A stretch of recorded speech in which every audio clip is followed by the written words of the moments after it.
Welcome to the Oriental Institute's Oral History Project. Today is Tuesday, April 17th, 2018, and I'm here in the Research Archives with head of the Research Archives, Voigt Scalf.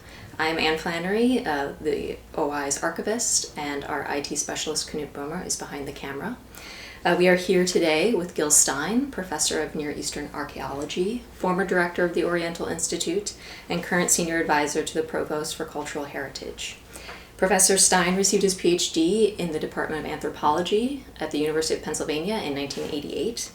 He's held professorships at New York University, Northwestern University, and came to the University of Chicago in 2002.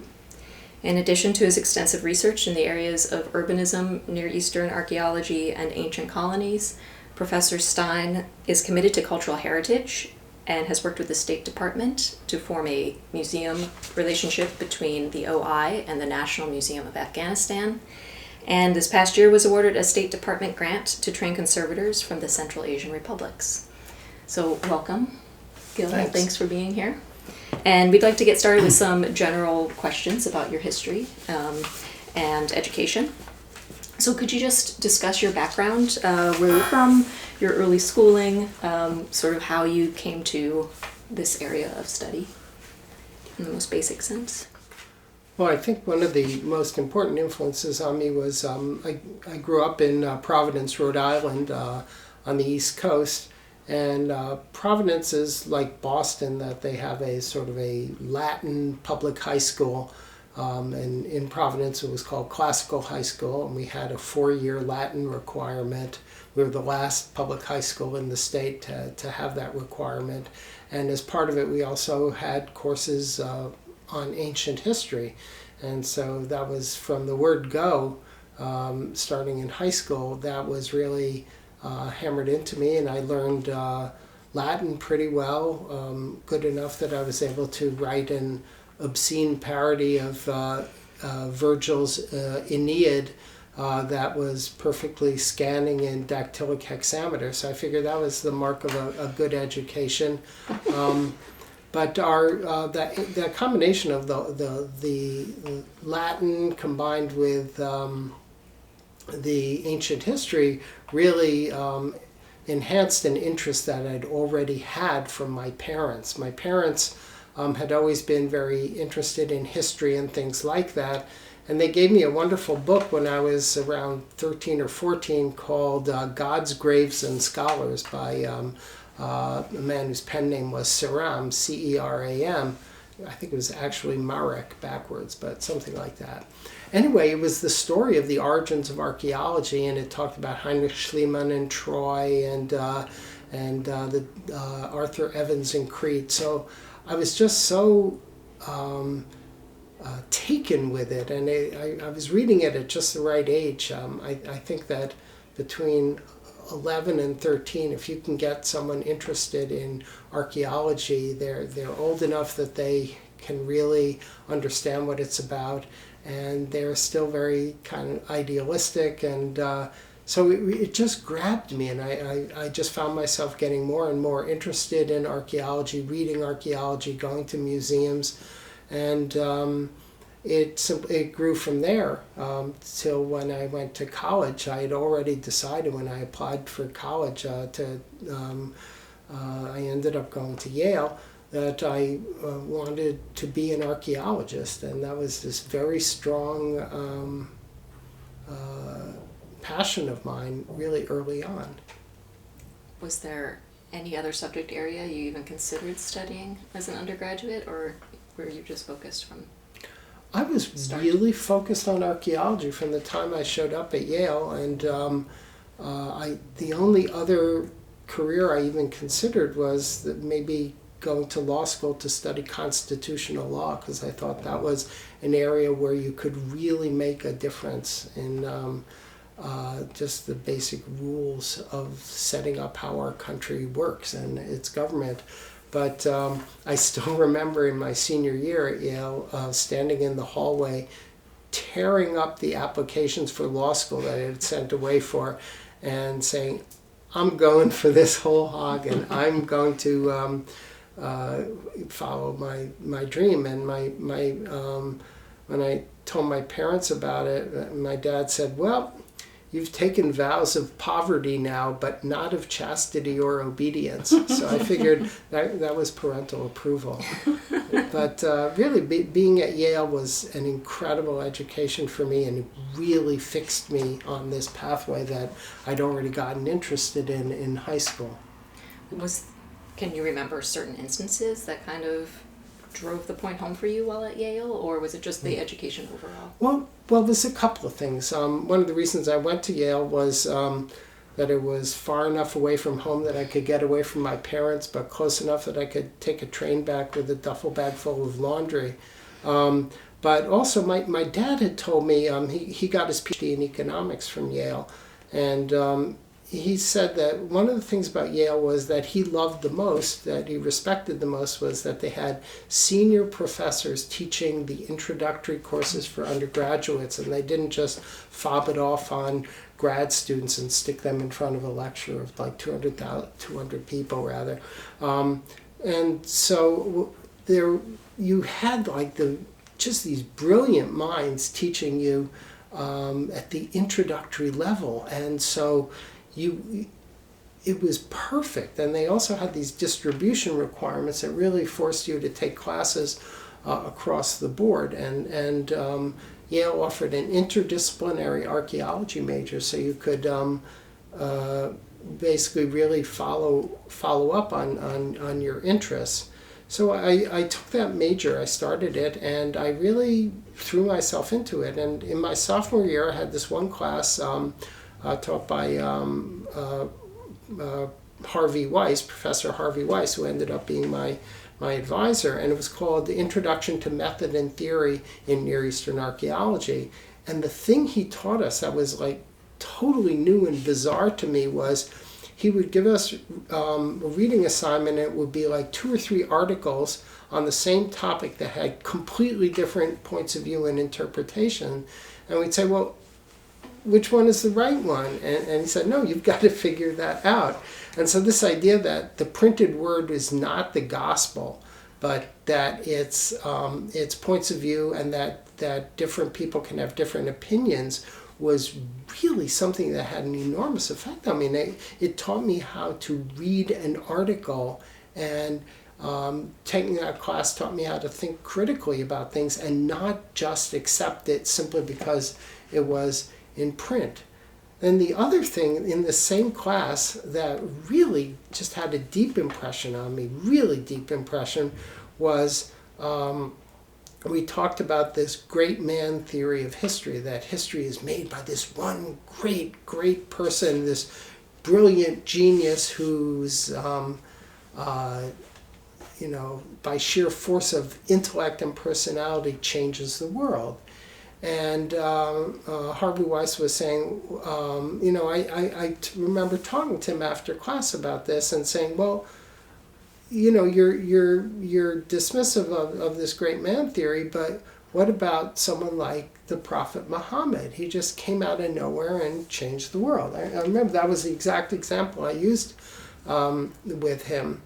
And he said, well, actually, not really. He said there are a whole bunch of social and cultural conditions within which Muhammad rose to prominence, and he was as much a product of that as his own personality. And if he hadn't been living in that place at that time, he never would have done the revolutionary things he did. And he said, here, read this article. And it was like, no, he gave me 2 articles to read, and I think one may even have been by Eric Wolf. But after I read that, I came back and I said, geez, I guess so.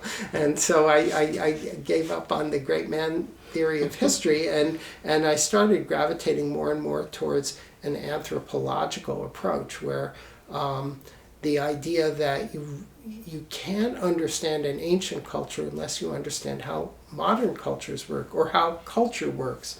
And so that really just kept all the classes I was taking in this archaeology major and related fields just reinforced that more and more. I took a course on social and economic history of Mesopotamia taught by Benjamin Foster, and that was like a revelation to me about all the things that the textual record can tell you and all the things that it can't tell you. Then I took a course taught by a very young assistant professor named Fred Donner at Yale, and it was called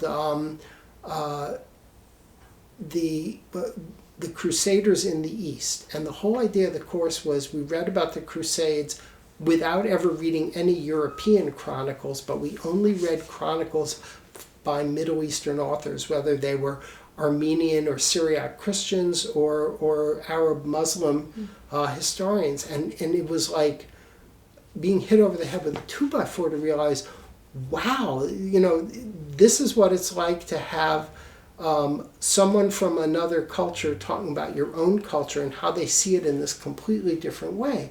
And I realized this whole idea of cultural relativism was really important, and the idea that you have to understand the cultural context.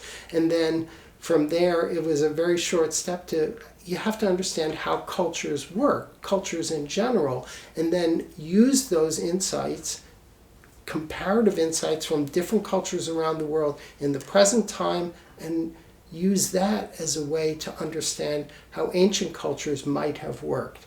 And so by the time I graduated, I had come to believe that the only way I could really be any good as an archaeologist, because I knew I wanted to be an archaeologist, I tore up the law school applications, was that I had to get a PhD in anthropology. And you have to understand, I had no idea what anthropology was, but I knew it studied culture, and that archaeology was one approach to it, because you can study archaeology from a variety of different intellectual standpoints. And you see that just at the University of Chicago, where archaeology is taught in, I think, 6 or 7 different departments on campus with different intellectual perspectives, like from classics or East Asian languages or anthropology or art history or religious studies. They all will have at least some offerings in archaeology, but they're all teaching it from a different point of view. And what anthropology does is it gives you this idea of the comparative perspective. What is it that's shared by cultures, and how are they different, and why they're different? So it's what I like to think of as intellectual bifocals. And if you look through the top part of the lens, you're seeing these cultures comparatively, and you look at the bottom part, you're seeing each one as the product of what anthropologists will call, jargonistically, they'll call historical contingency, meaning that every culture does things in its own very specific way. So like you could take the idea of kingship, and that's an hereditary absolute ruler. If you want to look at it comparatively across cultures, a hereditary absolute ruler in charge of a state-level society, that's a king. But the difference between how that general idea of kingship plays out in Egypt with the idea of a pharaoh, as opposed to Mesopotamia with the idea of a sharum, a king, is totally different. So that right there in a nutshell is this idea of you want to be able to look at ancient societies both comparatively to see what's shared and what are general developmental trends. Like 6 different societies around the world developed states, invented writing, developed urbanism independently of each other. So there's something going on there. If so many societies developed that independently, but each one was the product of its own history, and for that reason went in its own unique direction. And I thought, that is such a powerful perspective, and that's how I want to try and understand the things that I'm interested in. And my own interests were very much about the development of the earliest civilizations in the Middle East from an anthropological perspective. So with that as the basis, I jumped into anthropology at the University of Pennsylvania, and I had no idea what I was getting into. How did you prepare yourself for that transition? I had a really good summer before. I was very fortunate that, again, my senior advisor, Harvey Weiss, he was the advisor for my senior honors thesis and all that, he said, you have to apply for a National Science Foundation graduate fellowship, and if you get it, they'll pay for like your first 3 years of graduate school. And I thought, well, that's pretty good.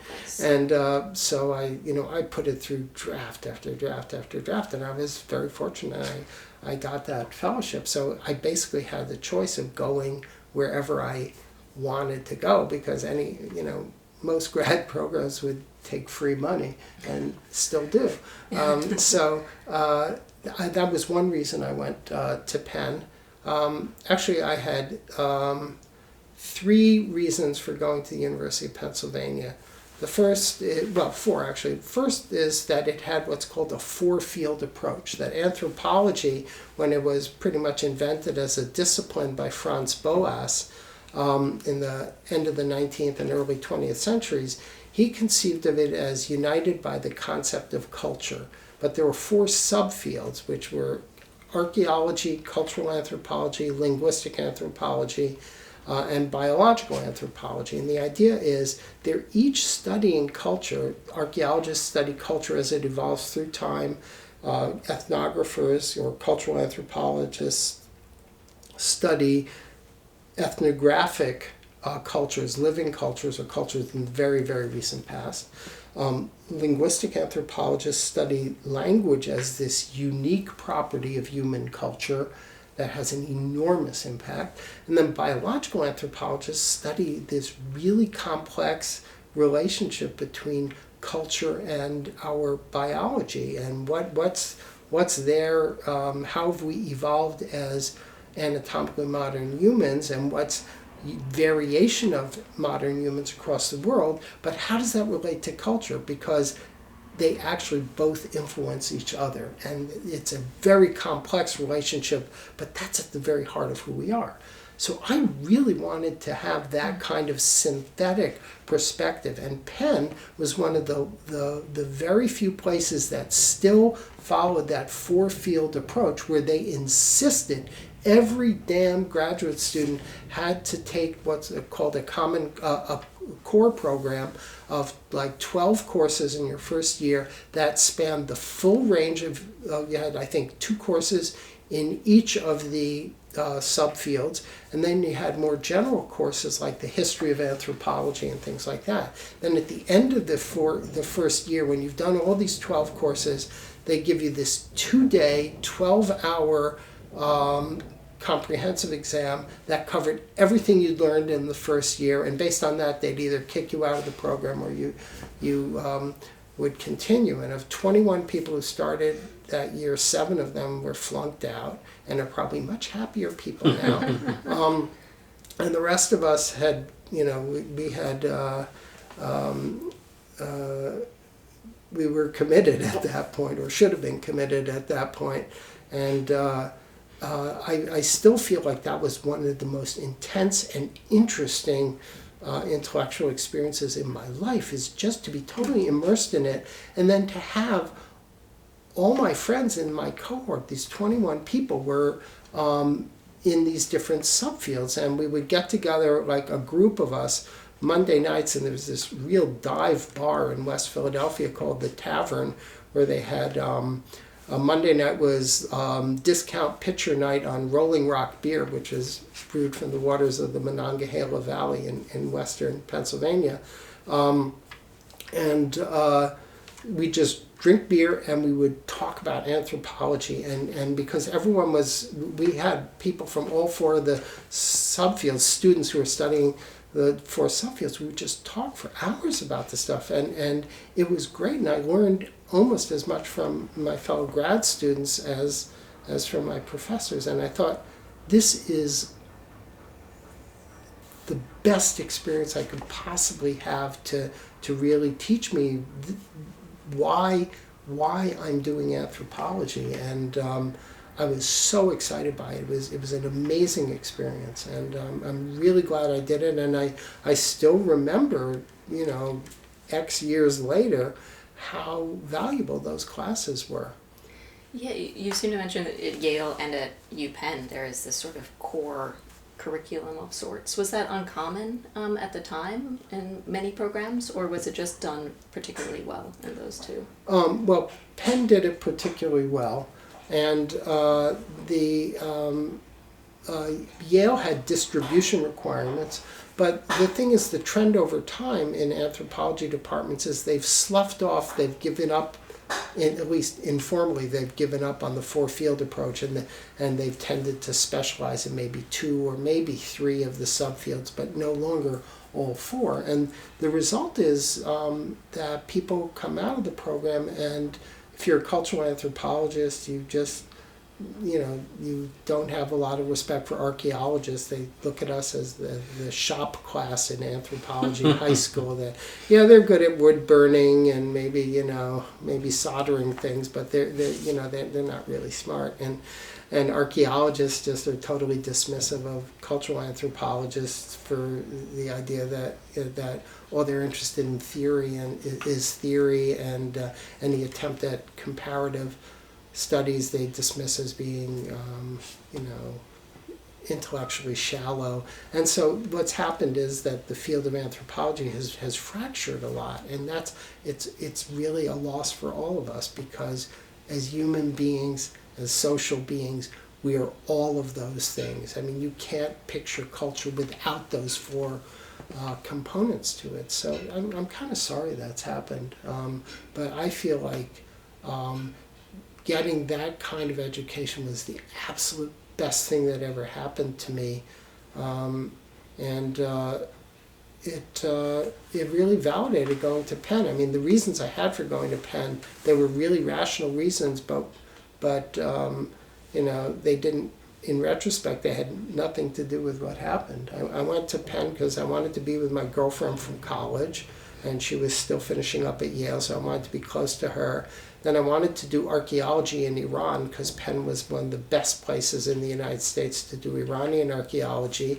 Then I wanted to work with this professor named Chris Hamlin, who, when I met him when I visited Penn, I thought, this is the smartest guy I've ever met in my life. So that was in September of 1978. I started at Penn, and within 4 months, my girlfriend broke up with me, the Iranian Revolution took place, and Chris Hamlin didn't get tenure, and I was stuck at Penn. Way to make the best of it. But it seemed so rational at the time. But in the end, it was. I'm so glad I went. Why you were sort of got interested in this by basically studying classics, right? You talked about studying Latin things in high school, and then you had this amazingly diverse and interdisciplinary young college education at Yale and Penn. Why the Middle East? Why the Near East? Because you seem to sort of really like generalisms and sort of synthesis. So what was it about Iran or the Middle East in general that? Well, in the ancient history course that I took in high school, it didn't start with the Greeks and Romans. It started with the history of Mesopotamia, and so it was largely focused on the Old World. But they really hammered home the point that James Breasted made about how the true origins of civilization, of states and writing and urban life, were in the ancient Middle East. So if you wanted to understand how it all began, you had to work in the Middle East. And I started off with this very generalized interest all across the Middle East. And taking these classes with Harvey, Weiss, and with Ben Foster, and I even ended up having my student employment was working in the Yale Babylonian collection, which was wild. It just really hooked me on Mesopotamia as the mother of civilizations. And so it's really about those origins. It's about that. It started off as an interest in origins, like what happened, and then more and more it evolved into something just more general, but that the case study where I really wanted to focus was Mesopotamia, but always remembering that it was one of a group of civilizations, a group in the Middle East proper, but also a group of early civilizations across the world, what they call the 6 pristine civilizations. So it sort of widened. So if you could just give us a sense of your time at University of Pennsylvania and kind of how that focused you into a dissertation and then coming out of your graduate school career, sort of what shaped your intellectual identity, and how did you go from this sort of broader range of interests and the four fields anthropology into a more narrowed focus? Okay. Well, the first thing is, it's like my focus is, I don't know if you think of it as like an hourglass, and in some ways it's narrower, and in some ways it's wider, and it's both of those things. But I mentioned how taking this core program at Penn really opened my eyes. And I also took classes on a variety of things, and I had a real interesting mix of teachers. So I mentioned this guy, Chris Hamlin, who was really interested in archaeological theory, and this is back in the late 1980s, and he'd gotten really interested. He was one of the real pioneers of remote sensing, and he was working with Landsat satellite data very, very early on. Before he was one of the very few people working on it at the time, and he was like teaching deep, interesting theory, and so I really absorbed that from him. And then I had other teachers, Jacques Bordaz, who was a specialist in Neolithic Anatolia, and he was sort of your hyper empiricist, and just really hammered the data. And then my advisor, Bob Dyson, was he was just this amazing man with just an encyclopedic mind, and he just hammered me that first he didn't want me to get too cocky, and so we were talking in his office once, and he was asking me questions like, well, you know, what's some of the early evidence for craft specialization? And I said to him, well, you know, I'm aware that at the site of Shari Sokhta in eastern Iran, because Dyson was an Iranian specialist, so I'm aware that at Shari Sokhta in eastern Iran, there's very early evidence for lapis lazuli and shell bead production. And Dyson just looks at me really intently, and he said, that's the trouble with you. You're aware of a lot of things, but you don't really know anything. And so from there, my fellow students and I came up with what we called the ladder of gnosis, which is the very, very lowest level is to be aware of something. And then the next is, oh yeah, I have the reference. And then the next level up is, oh yeah, I have a photocopy of that. And then the next level up is, oh yeah, I've read it. And then the highest level that no one ever achieves is, oh yeah, I know that. So I was stuck at the bottom of the rung. So Dyson was very good about making sure that you were grounded. And one of the best courses I ever took with him was just a reading course where he said, we are going to read the foundational site reports from the Middle East. And it sounds like the most boring thing you could possibly make someone do. Well, you've drunk the purple Kool-Aid. But it was great because we read like the Amuq report, and that turned out to be the first book review Bob Dyson ever wrote, was of Robert and Linda Braidwood's Amuq report. And he said he learned a real lesson from that because he was like really, really critical of the Braidwood's fieldwork methods. And Dyson had this amazing steel trap mind that he really critiqued the work that the Braidwoods did. And he said, that review was my first publication, and it was in the American Anthropologist. And I just sort of really attacked them for having very low fieldwork standards. And he said, and I really came to regret it later when I finally met Robert Braidwood. And he said, well, you know, you were kind of harsh on me with that.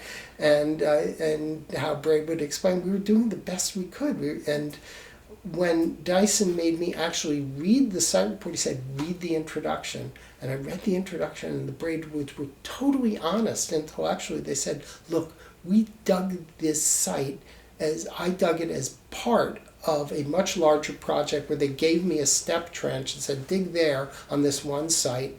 And that's what I had, and I made the best I could of it. It was when, in the middle of this area being transferred from Syria to Turkey right before World War II, archaeological methods were still not very good.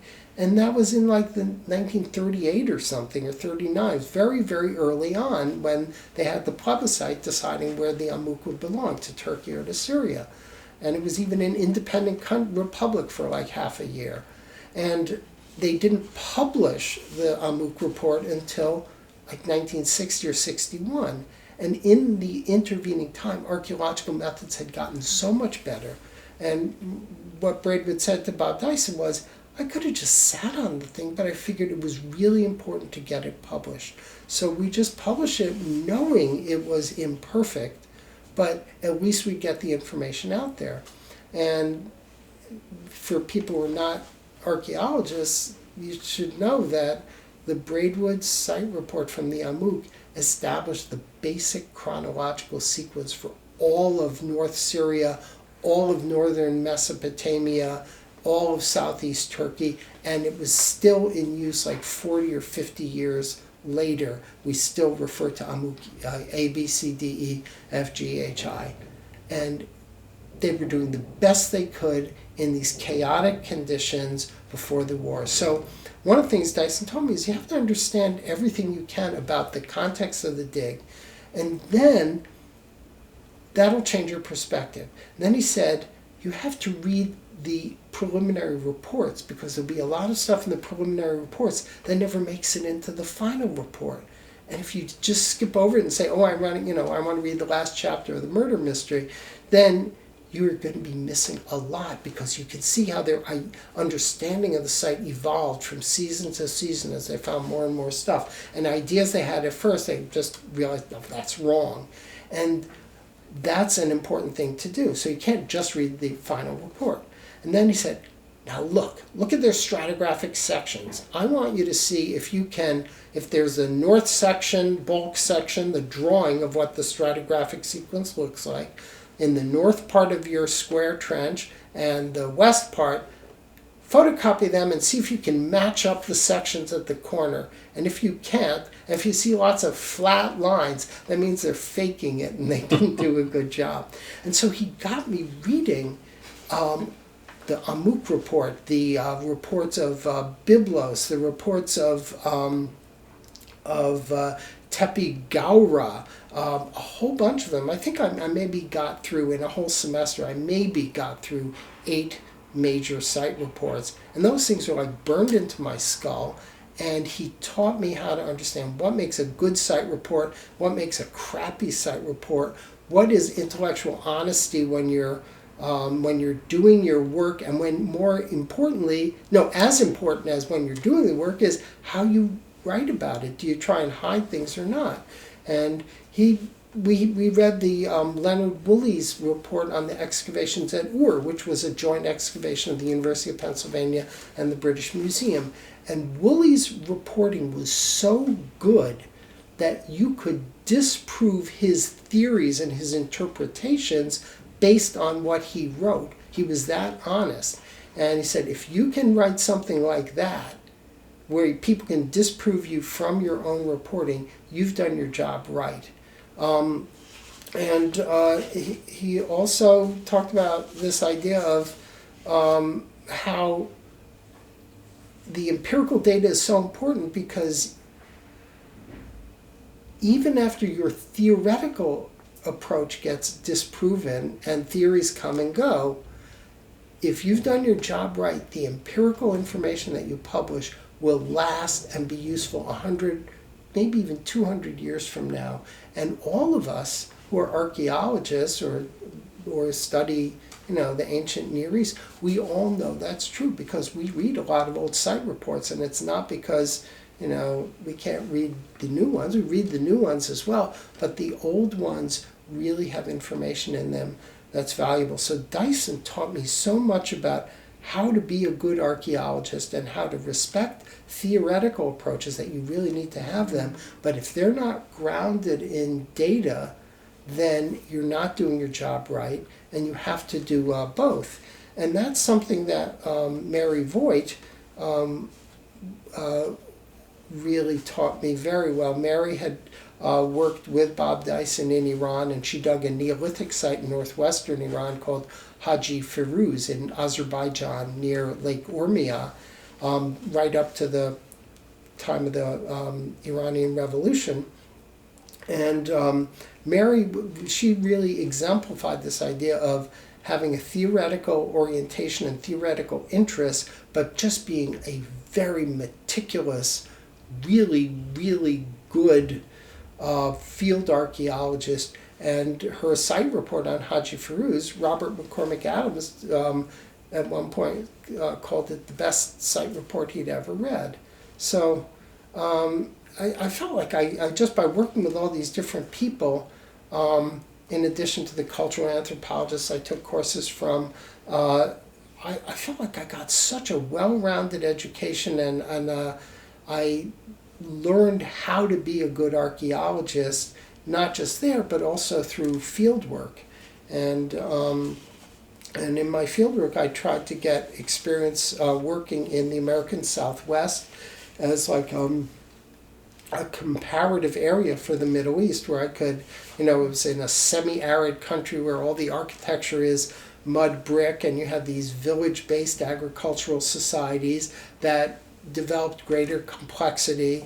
And I just learned, how do they do archaeology in the Southwest? What kind of things do they focus on?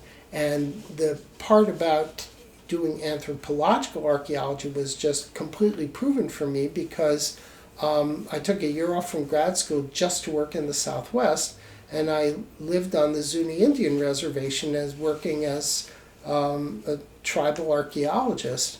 And so we were living in a modern day Pueblo Indian town where these people were directly descended from ancestors whose remains I was digging up, and the kinds of ritual structures they had, these kivas, these underground ritual structures, were exactly the same as what they still had.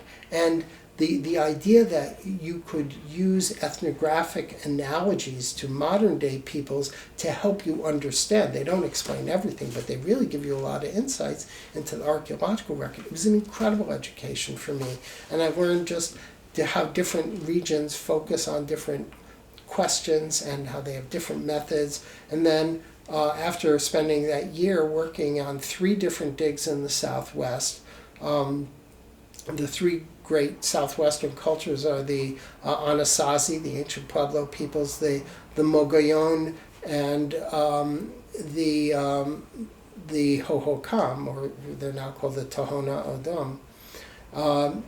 Those are the 3 great cultures, and I got to work on a dig in each one of those areas. So again, it was like this incredible education for me. And then I went out for my first field work actually in Turkey, because I wasn't going to work in Iran because of the revolution. So I just moved next door to Turkey. And when I started working there, Mary Voigt was one of the senior staff members of the dig.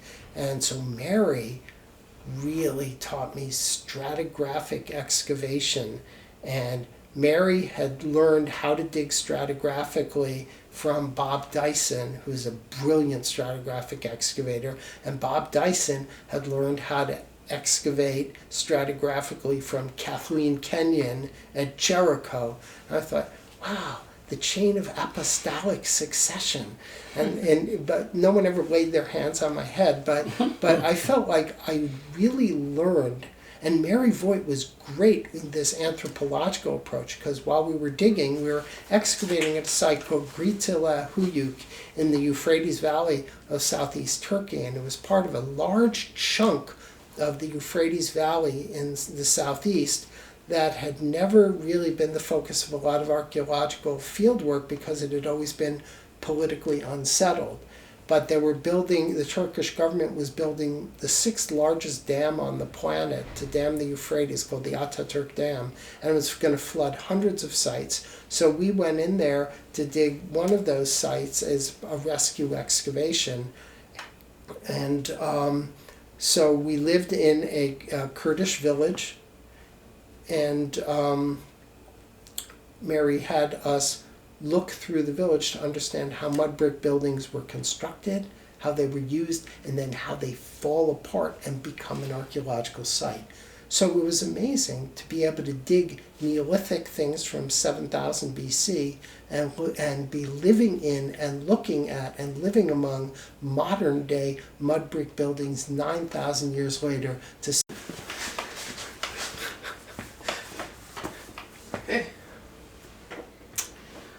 So we're talking about your graduate training, your early archaeological experience. And one thing that I'm always really curious about with anybody who's kind of coming to the OI from earlier generations is the job market when you were sort of completing your graduate degree and what that looked like. Was it something sort of, I don't know, as dire as people make it out today where getting a job is so difficult? What was that landscape like when you were finishing at Penn? Well, that's a really good question, because I think we were all this combination of really idealistic. We really believed in the value of what we were doing and the interest of it. We were really committed to it. And at the same time, we knew that it was a horrible job market. It was just horrendous. And that was something we were very, very aware of early on. And there was a lot of pressure to make sure you actually had publications out before you finished your PhD, or else you wouldn't even stand a chance. And so I worked really hard, and I got my first publication. I published my some chapters in the report on excavations I'd worked on at Pueblo of Zuni, but that's in what they call the gray literature of CRM, Cultural Resource Management, or Rescue Salvage Archaeology reports. So I had some chapters in that. But my first real publication was in this journal published by CNRS, the French Centre National de la Recherche Scientifique, called Paleorient. And I wrote an article while I was in the middle of doing my dissertation, but it was basically what are the main results of my dissertation. And that one, it was really useful to me in helping me figure out, oh, that's what I want to say in my dissertation, because I had to say it in like 10 pages. But it was also really useful because when I went on the job market, I at least had one really good peer-reviewed international publication, and that helped me a lot. But we were terrified of the job market because there were so few jobs. And I was very lucky that I got a postdoctoral fellowship at the Smithsonian, where I was able to do a pretty advanced project of archaeometry using neutron activation analysis as a way to get the chemical fingerprint of the clay in different pottery potsherds. And so I'd done an archaeological survey in northeast Syria at the site Tel Leilan that my undergrad advisor, Harvey Weiss, was excavating. And I did a survey of, with Patricia Wattenmaker, we did a survey of a 10-kilometer radius around Leilan, and we looked at the early Bronze Age settlement patterns to look at the relations between a city and the countryside around it in the early Bronze Age. And one of the things we were interested in was the traditional model of that cities make finished products that they trade to the villages, and in return they get food from the villages.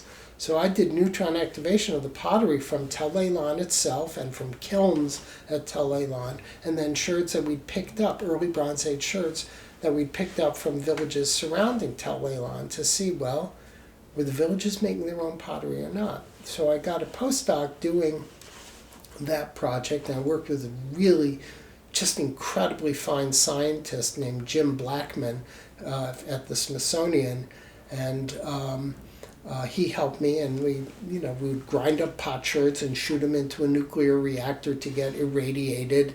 And they never called it a nuclear reactor, they called it the Cold Neutron Research Facility, so people wouldn't worry. But we were able to get like 2 or 3 really good publications out of that, and that helped me also.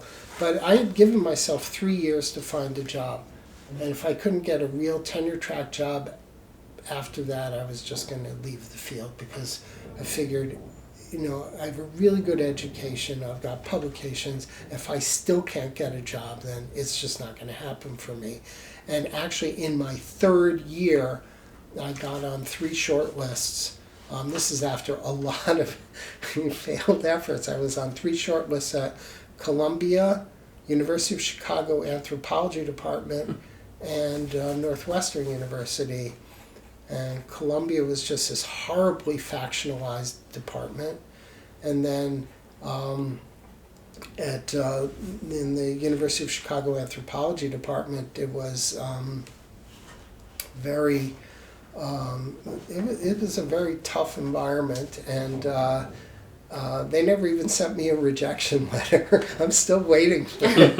And I ran into one of the professors there like 8 months later, and I said, "Whatever happened to that job?" And she said, "Well, you were our leading junior candidate, but then we decided to go with the senior candidate." And so I said, "Oh, thanks." But Northwestern was the place where I felt so comfortable, and it was just a welcoming, nice environment, and it was an anthropology department that really still focused on the 4-field approach to anthropology. And so that was the only job offer I got, and that was in my 3rd year when I was on the verge of giving up, and that one came through. So. What would I'm just curious because you bring it up. Was there any thought about what giving up looked like? Meaning, did you have anything in the back of your head? Oh, I would go do this, or was this something that, well, if this doesn't work out, I'll figure it out and retool at that time? I had no idea. I said, if I don't throw myself into this whole hog, totus porcus, I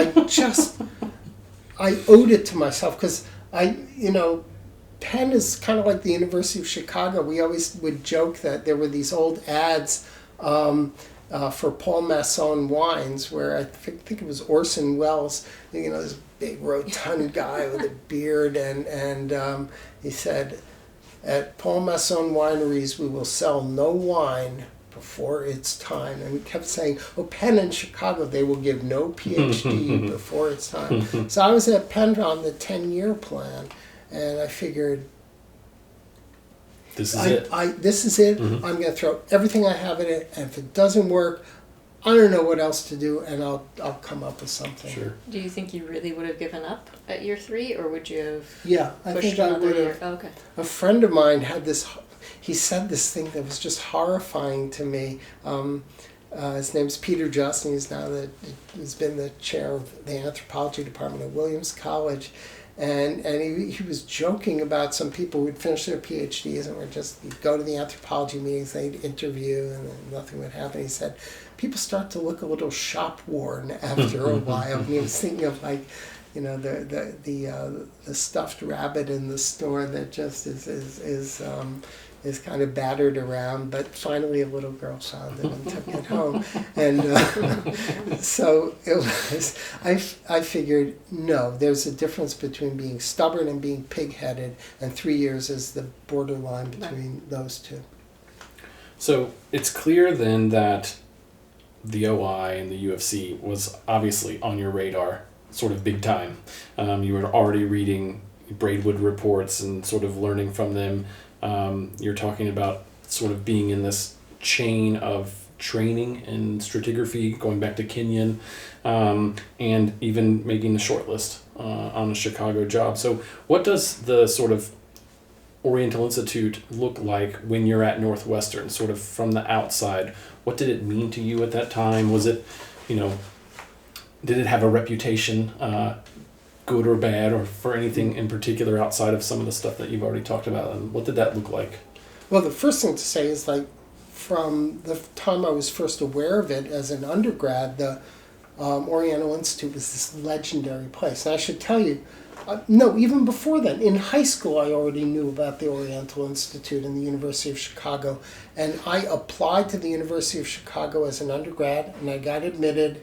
And in the end, it came down to between Chicago and Yale, and I couldn't decide, and my parents got mad at me, and they said, walk around the block, and when you come back, we want a decision. So I just got into the Gibson's house when I in 3/4 of the way around and said, I'll go to Yale, it's closer. But I could easily have gone to Chicago, because when I visited it with my dad, I felt like, wow, I feel really comfortable here.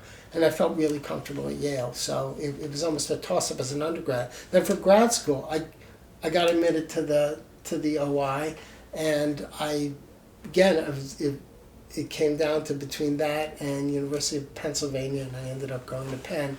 So I feel like it was almost like kismet for me to end up there. Then while I was teaching at Northwestern, I taught some courses on Middle Eastern archaeology, and it was the neatest thing, because there were like a group of 3 or 4 grad students from the OI who were taking the train up to Evanston to take my class. And it was like so flattering.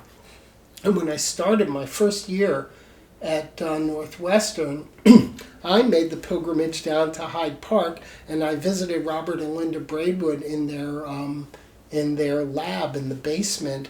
And Linda Braidwood gave me her homemade yogurt. They invited me to just sit with them for lunch. I was just like nothing, this like untenured assistant professor. They didn't have to give me even the time of day, and they were so nice and so encouraging and welcoming, and I never forgot their kindness. And it's like you read about some legend, and then you actually meet them, and I think, this is so cool.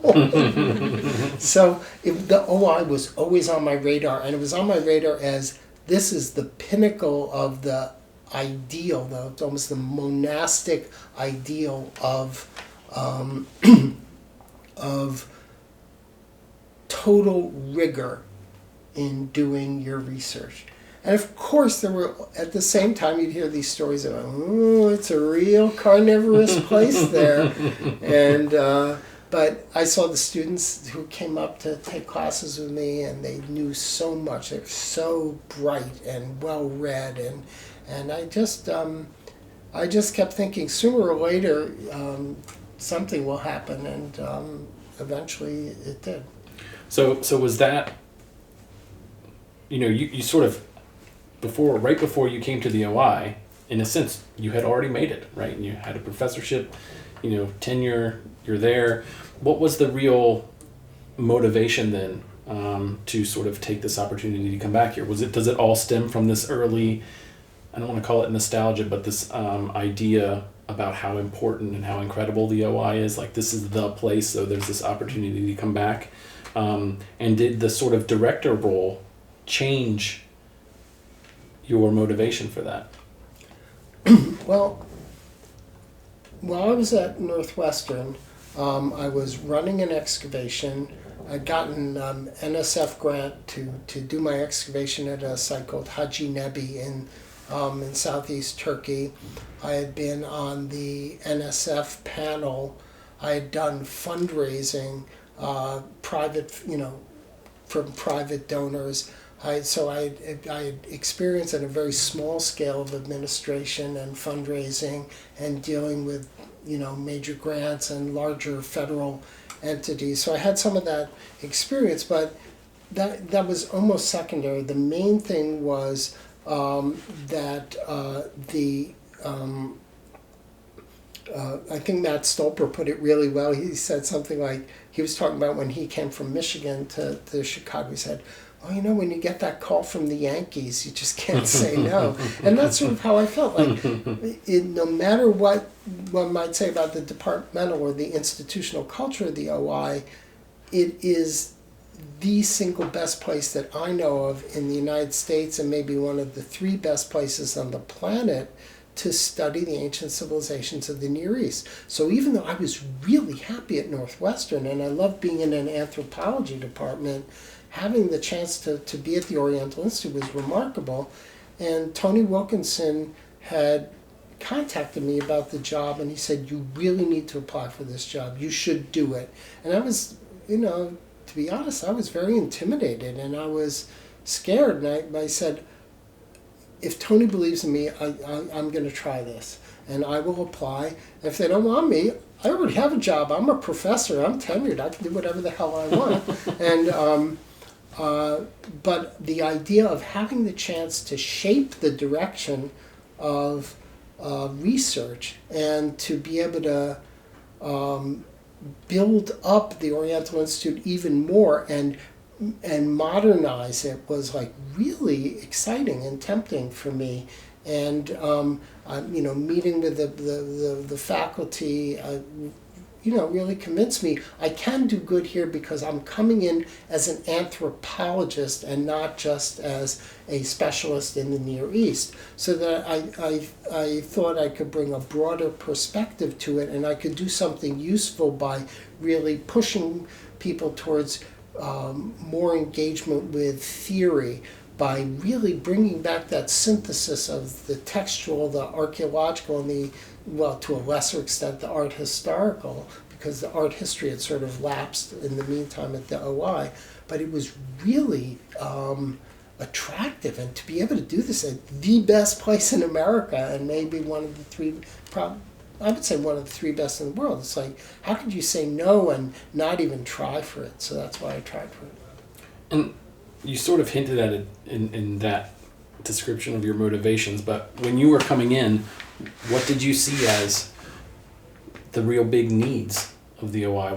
Obviously you've thought about this at the time and probably also since, but it sounds like you really had an idea for these are the areas where I think the OI can really improve on where it's at, versus just sort of staying the course. Well, all the people who were like finalists for this position were, or actually maybe even earlier, we were supposed to, at one stage in the application process, we were supposed to give them some written document saying what did we see as the areas we wanted to encourage, and I wanted to really reinvigorate research because the field projects that the OI was doing had shrunk down to like maybe 3 excavation projects, and I really wanted to build that up again. I wanted to build up as much as possible dialogue between the archaeologists and the textual people, because from visiting the place I got a really strong sense that the textual people and the archaeologists didn't interact nearly as much as they should have, and that was the single greatest strength of the Oriental Institute, is that in the same building you had all these people, and if they actually talked with each other and interacted with each other, it would be an incredibly powerful thing. And that's not saying there was nothing, but it could have been it clearly could have been so much better.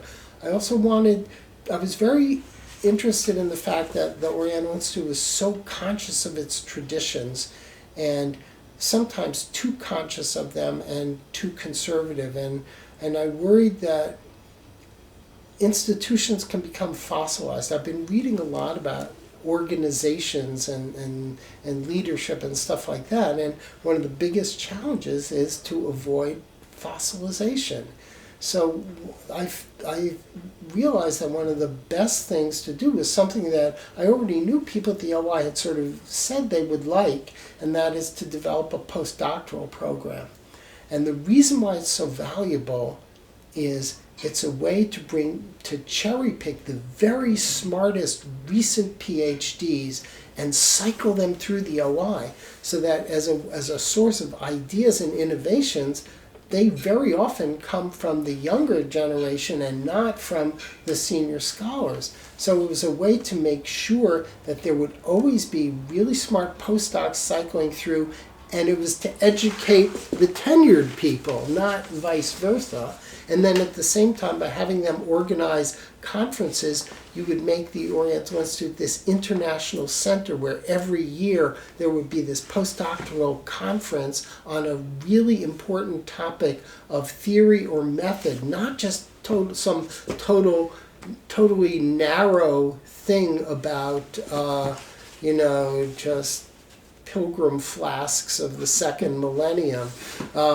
But something really significant that would be of interest beyond the field of Near Eastern archaeology.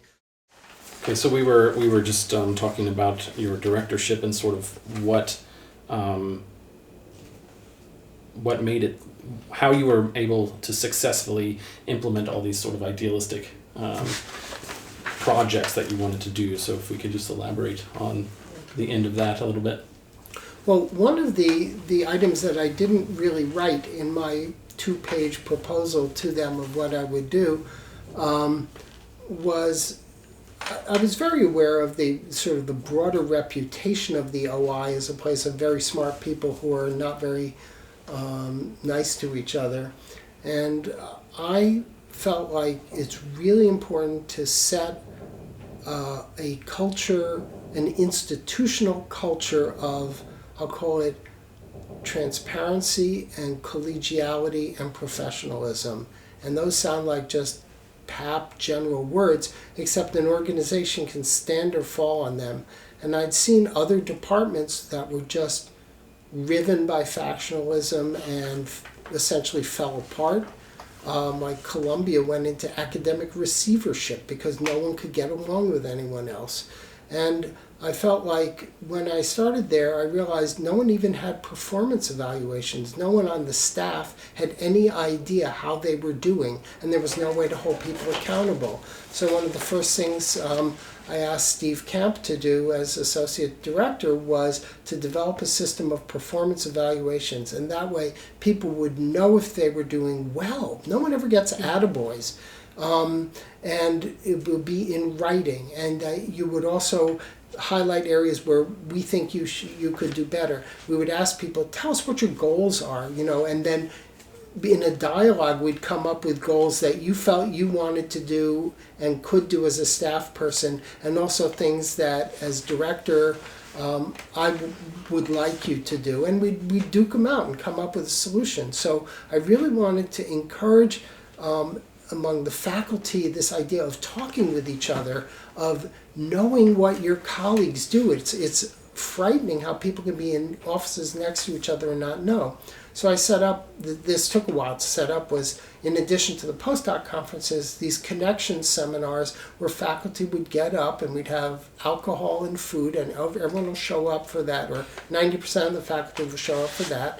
And then you talk about, where is my research going? What kind of questions am I interested in? And the whole point was to find areas of common ground between what you're doing and what your colleagues are doing. So I was trying to promote a culture of collegiality with among the faculty. I wanted to have professionalism and transparency in the staff. I wanted there to be a culture of civility, and I made it my business to just walk around the building every day, and I wanted to make sure I knew who was in every part of the OI, and going up into the prep shop and meet with Eric Lindahl and get to know what he and the other guys were doing, and to really know people and to get to know the volunteers, and really to build a sense of community in the OI. And I thought that was, I still think, I talked about this at the reception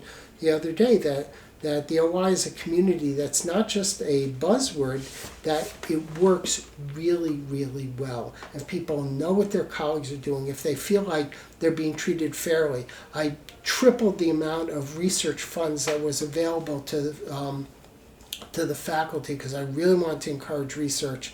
And so I figured that trying to model an institutional culture like that and hire people where it's not enough to be smart, you also have to be a reasonably collegial person, that all those things were important. And then the other thing that I think was very important is recognizing that I only know a piece of the picture, and it's maybe even a narrow piece of the picture. And so what I really wanted to encourage people to do is to come and talk to me. And I may not be an expert on everything, but most of the time I know a really good idea when I hear one. So for instance, right after I started, John Sanders and Chuck Jones came and talked to me about the need to digitize our information. And so from talking with them, first of all, I recognized how important it was. And then I worked with them, and I came up with this idea that I called the integrated database. And the idea was, let's pull together all these silos of information into one overarching data structure. And then first we'll do it at the level of things that are institutional projects of the OI, and then we'll extend it to the research projects of individual researchers, and we'll have their site reports, their data records, their photographs, their plans, their sections, the museum registry, the library, the research archives, and pull it all into one structure. But basically, the only reason I thought of it was because Chuck Jones and John Sanders came to me and said, we have to do something and we have to digitize our data. And so I felt like if I could encourage people to just come to me with good ideas, my job was to advocate for those ideas, find money for them, and make them happen. So it's not like my own creativity, but my job is to facilitate good ideas and do whatever I could to make them happen. If it's a question of money, I would go out and raise the money. So I thought that it's basically delegating, listening to people, and trying to create or foster or encourage a culture of civility and collegiality and transparency, so you knew where you stand. Now, doing all the talking and handshaking, did that give you a best story or anecdote about the OI in that time?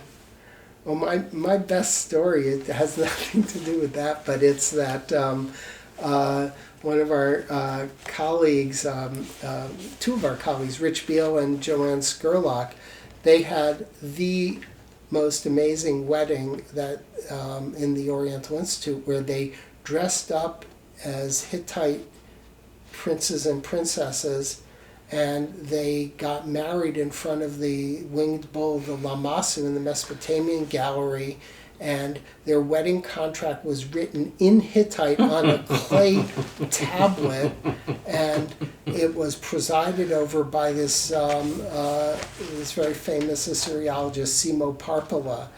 And you would think it was just made up, except I saw these faded color pictures from the wedding, and I thought, this really tells you so much about the OI, that one, that it's these very quirky people, and two, that they're so deeply passionate about their field of scholarship, that they don't just talk the talk, they walk the walk.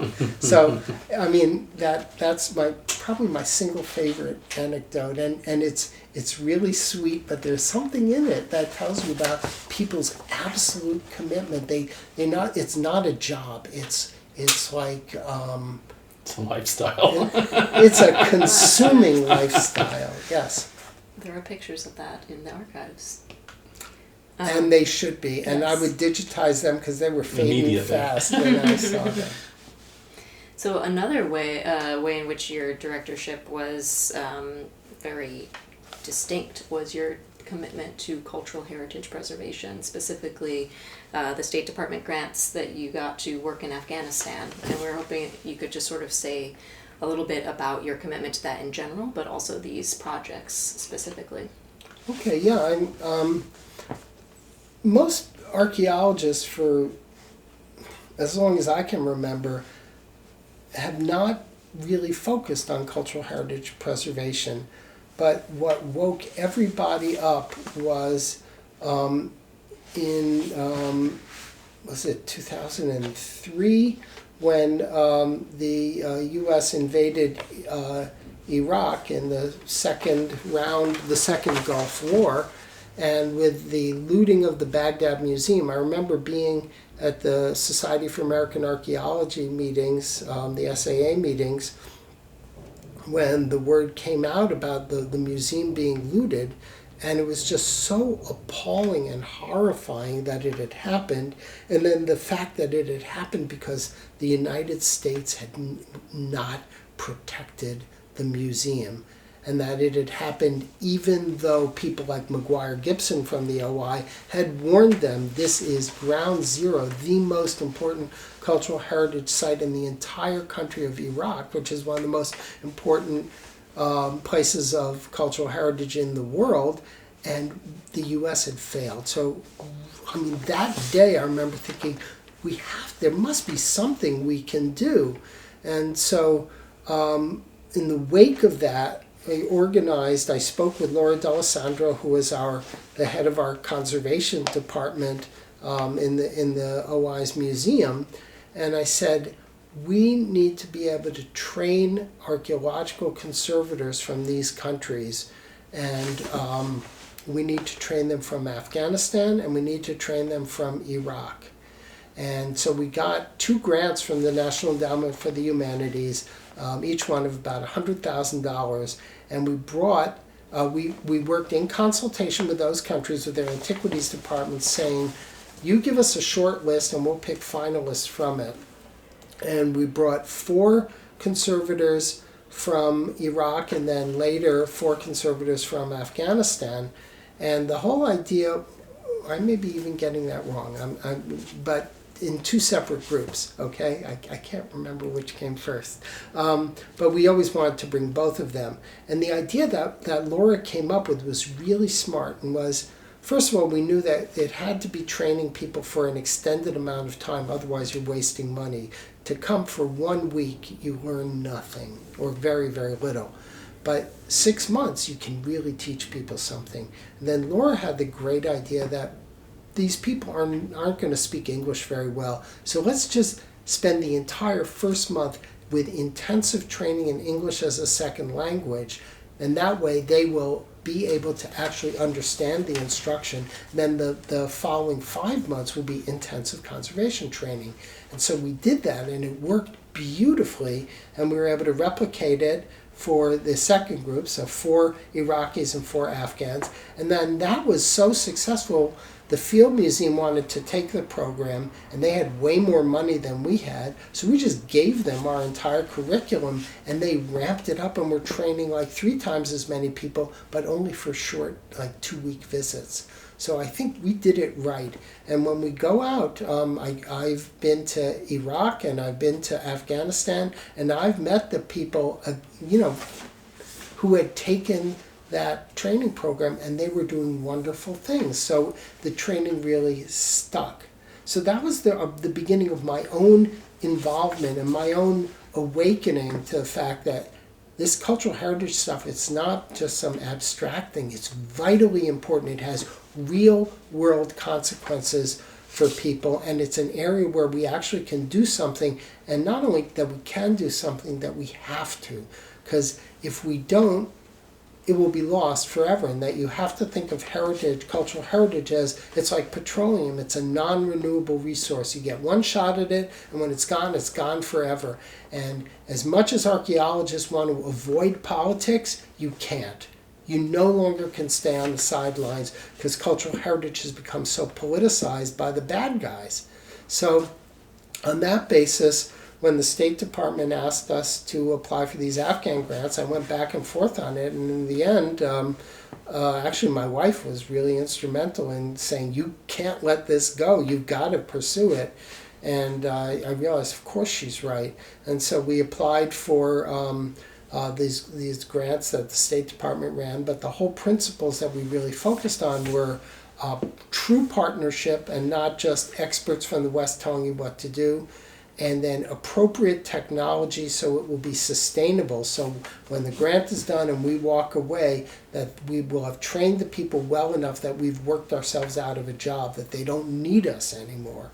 And so it was really successful. And I'm saying that because the State Department renewed us we've had a total of 4 grants from the State Department now, and totaling $8 million. And then in this last year, we got another grant to start a similar kind of project in Central Asia, where we'll bring together museum conservators from all 5 of the Central Asian republics, Kazakhstan, Kyrgyzstan, Uzbekistan, Tajikistan, and Turkmenistan, bringing them all together in Tashkent, the capital of Uzbekistan, for training. So I feel like we have to do this. And I'm really happy that the provost asked me to be his senior advisor for cultural heritage, and he asked me to develop a proposal for a university-level center, an interdisciplinary center focused on cultural heritage preservation at a global level that will bring together not just the OI, but departments and centers and divisions across the university. And when you just write out a list of what units within the university should and in fact more or less do have an interest in cultural heritage preservation, it's a pretty long list. It's like 15 to 20 units in the university just on the face of it should have a real interest in preserving cultural heritage. So when I look forward at what I want to do is I'm really happy to be able to go back to doing my research, because my research really did suffer while I was director. I was able to keep excavations going, but I fell behind. I wasn't able to publish as much as I'd like to. I really want to do that. And my other great love, in addition to archaeology, is feeling like I can make a difference by promoting, doing whatever I can to help preserve cultural heritage using the things that the OI and that the university is best at, using our expertise, and have like pragmatic projects where it's not just feel-good kind of things, but it's actually things with measurable metrics. Like you can say at the end, did we succeed or did we not succeed? So I'm really excited, and I completely believe in doing both of those things, and that's I'm really happy to have the chance to do those things. So we'd like to thank Gil Stein for being here for the Oriental Institute Oral History interview today. And you can watch these and future interviews as we post them on the Oriental Institute YouTube channel. So please subscribe to that and give this video a thumbs up.